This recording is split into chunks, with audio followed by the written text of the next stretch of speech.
Cukup emosi saya dengan vlog saya hari ini pemirsa. Tak mungkin lagi saya ulang saya makan karena saya sudah kenyang sekali. Jadi tadi saya buat video makan ini pemirsa. Saya lupa on saya punya ini receivernya, saya lupa on. Jadi saya on mic-nya sahaja pemirsa. Jadi video saya tidak ada suaranya.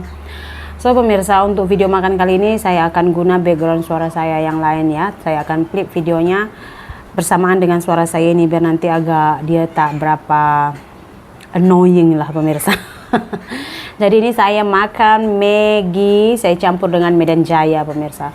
Kebanyakannya orang sih, kalau orang Medan khususnya tuh suka sekali makan Medan Jaya ini dengan Maggi, Indomie rebus, Indomie goreng, nasi goreng, kue tiaw goreng. Pokoknya dia itu memang dicampur dengan makanan-makanan seperti itu, dia rasanya sedap pemirsa.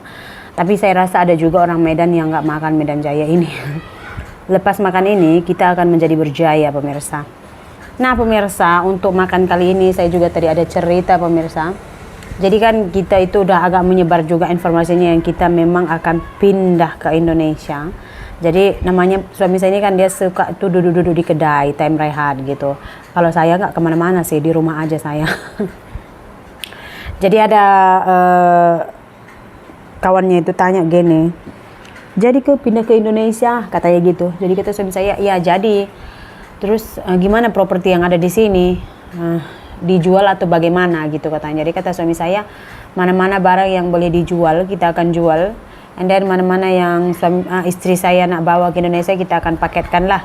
Yang rosak ke apa kita buang lah, tapi siapa nak ambil lah. Jadi katanya, abe mobil kami itu gimana? Mobil itu pun kita jual lah, takkan mau bawa ke Indonesia kata suami saya. Hah, jual? Siapa mau beli mobil macam itu katanya kayak gitu. Kalau jual dekat barang besi buruk bolehlah, dia cakap kayak gitu pemirsa. Jadi disuruhnya kami bontotkan aja mobil kami ini gitu. Kereta ini disuruh jual ke besi buruk gitu, dijual ke bontot gitu. Jadi kata suami saya, yalah you dekat mana ada saya jual, you kan kaya punya orang, saya jual lain orang mesti ada yang mau. Kata suami saya gitu lah pemirsa. Dan suami saya juga nggak memperpanjang lagi cerita. Cuman pemirsa, nah ini udah keluar daripada topik, kita akan menganalisis pemirsa kehidupan ini pemirsa. Kebanyakannya kami yang di estate ini ya makan gaji gitu pemirsa, makan gaji. Artinya itu dari gaji ke gaji itu aja yang kita andalkan gitu pemirsa. Jadi contoh lah ya, yang saya bilang ini memang saya bilang keretanya itu memang baru dibelinya lah gitu pemirsa. Udah gitu sekarang kan ambil loan pun senang juga ya. Jadi dia bulanannya keretanya itu, mobilnya itu satu bulannya saya nggak tahu berapa, tapi kita buat contoh lah. Sebenarnya di estate ini tuh jarang sekali ada orang akan mendapatkan gaji 2.000, tapi ada, tapi jarang. Itu pun kalau dia itu macam pokoknya yang dia itu memang kerjanya itu kau-kau gitulah pemirsa, kerjanya itu rajin sekali sampai dia tidak memikirkan lagi tenaganya itu untuk besok gitulah, 2.000 dia akan dapat, oke? Dengan kondisi anaknya 4 orang, 4-empatnya itu sekolah di Sungai Siput gitu pemirsa. Jadi contohnya itu ya, gaji 2.000, kita bikin kereta 500 ringgit ya kan, kereta kredit mobilnya 500 ringgit, motornya pun kredit ini, motornya lagi 150 ringgit, kulkasnya lagi udah gitu apalagi satu dia punya kulkas, dia punya wash mesin itu kredit, AC dia pun kredit pemirsa, dia ambil di Ion Kredit. Tiga-tiga ini kita katakanlah 350.000 pemirsa. Tadi udah 500, terus motor lagi, itu aja udah hampir 1.000 kan. Belum lagi dia punya bil elektrik, belum lagi bil estro pemirsa. Jadi itu aja udah 1.000 lebih gitu pemirsa. Dengan balance 800 ringgit tuh, macam mana dia akan maintain dia punya kehidupan. Tapi kita tak tahu lah tingkat kepintaran orang mengatur keuangan kan. So pemirsa, kita beli kereta mahal lah, saya bilang cantik. Dengan keuangan yang seperti itu, setiap gaji plong habis.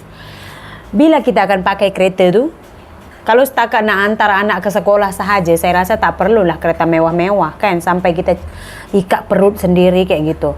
Coba kalau beli yang cash harga 6.000 kah, 7.000 kah gitu. Jadi kan gajian ya, walaupun hanya sebulan sekali masih boleh kita bawa family kita makan di luar, ataupun hari Deepavali ke hari-hari besar ke kita boleh beli baju kan. Jadi kan gitu ya. Ada setengah orang memang menganggap kereta ini itu hanya sebagai keperluan dan memudahkan kita untuk melakukan suatu usaha kita, kegiatan kita gitu. dia macam kebutuhan lah, macam transport. Ada setengah orang memang dia ingat kereta ini adalah ajang untuk menunjukkan kekayaannya, ya kan? Oh iya, kereta aku besar, nanti orang ingat aku kaya gitu. Sementara kan masalah keuangan kan kita tahu sendiri, kita tahu diri kita sendiri mampu kita mampu. Ada setengah orang tuh tak mampu pun dia paksakan karena mau bergaya. Makanya kalau hidup menuruti gaya ini memang susah pemirsa. Jangankan gaya liar, mengikuti belut yang licin-licin pun susah hidup sekarang ini, betul tak? Tapi pandangan orang itu memang tak sama lah.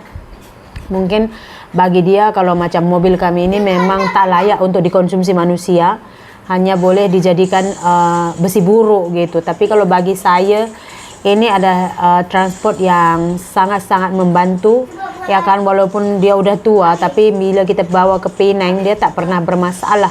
Walaupun kemarin itu sempat bermasalah, mungkin saya rasa sebab parking terlalu lama. Jadi masa tu suami panaskan kereta, hidupkan engine, and then buka bonet belakang, kita simpanlah bag di belakang, ya kan? Kita semua belum masuk, ini kata suami saya, jangan masuk dulu, tunggu 10-15 menit, panaskan baru masuk semua, katanya kayak gitu. Jadi kita di luar lah semua tunggu. Boy, suaranya boy.